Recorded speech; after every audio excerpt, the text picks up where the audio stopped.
मनोमिलनाचं गीत गात असतानाच उद्धव ठाकरेंनी मराठी माणसाचं हित नेमकं कशात आहे हे सांगितलंय। मात्र उद्धव ठाकरेंचं वक्तव्य नेमकं काय आहे आणि ठाकरेंच्या भूमिकेवर महायुतीचे नेते का तुटून पडलेत पाहुयात यावरचा हा स्पेशल रिपोर्ट।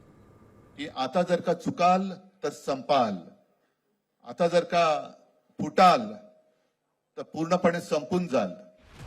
उद्धव ठाकरेंच्या याच विधानानं मुंबई महापालिकेसाठी ठाकरे बंधूंच्या युतीचा अजेंडा ठरल्याचं स्पष्ट होतंय। युतीच्या घोषणेवेळी उद्धव ठाकरेंनी मराठी मतदारांना भावनिक साथ घालत मराठी माणसाला एकत्र येण्याचं आवाहन केलं।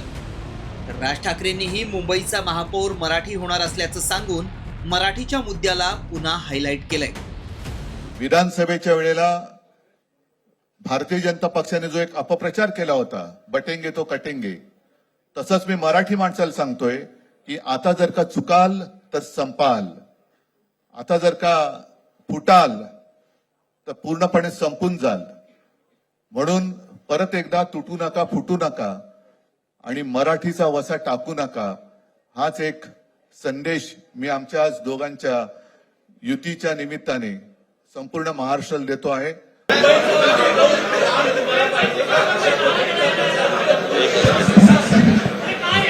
मुंबईचा महापौर मराठी होणार आणि तो आमचाच होणार।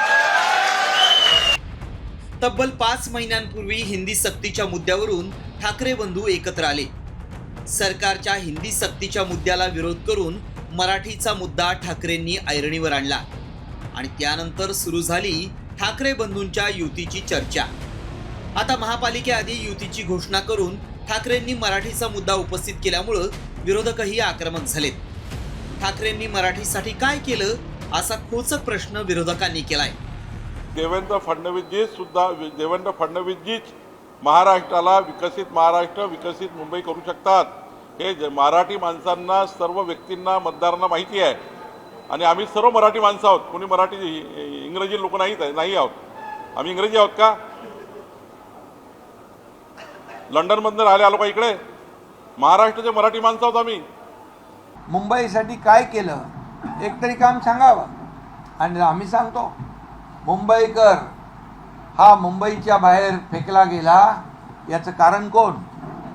सगळ्या डेव्हलपमेंटचे प्रकल्प कुणी अडवले? त्यामध्ये कोण आहे? शिवसेनेची स्थापनाच मुळी मराठी माणसासाठी झाली। भाजप शिवसेना युतीच्या काळात मराठीऐवजी हिंदुत्वाचाच मुद्दा प्रखरतेनं मांडण्यात शिवसेना वरचढ ठरली। त्यात राज ठाकरेंनी वर्षभरापूर्वी हिंदुत्वाची शाल पांघरून मराठीच्या मुद्द्याला साईडलाईन केलं होतं। मात्र आता मुंबईच्या सत्तेसाठी मराठी माणसाच्या अस्तित्वाचा नारा देऊन जरी ठाकरे बंधू एकत्र आले असले तरी मुंबई महापालिकेची निवडणूक ठाकरेंसाठीच अस्तित्वाची लढाई ठरणार आहे। आता या अस्तित्वाच्या लढाईत मराठी माणूस ठाकरेंच्या पाठीशी उभा राहतो का? मराठीच्या मुद्द्याला वळवण्यासाठी कोणत्या अस्त्रांचा वापर करणार हे पाहणं देखील महत्त्वाचं ठरणार आहे।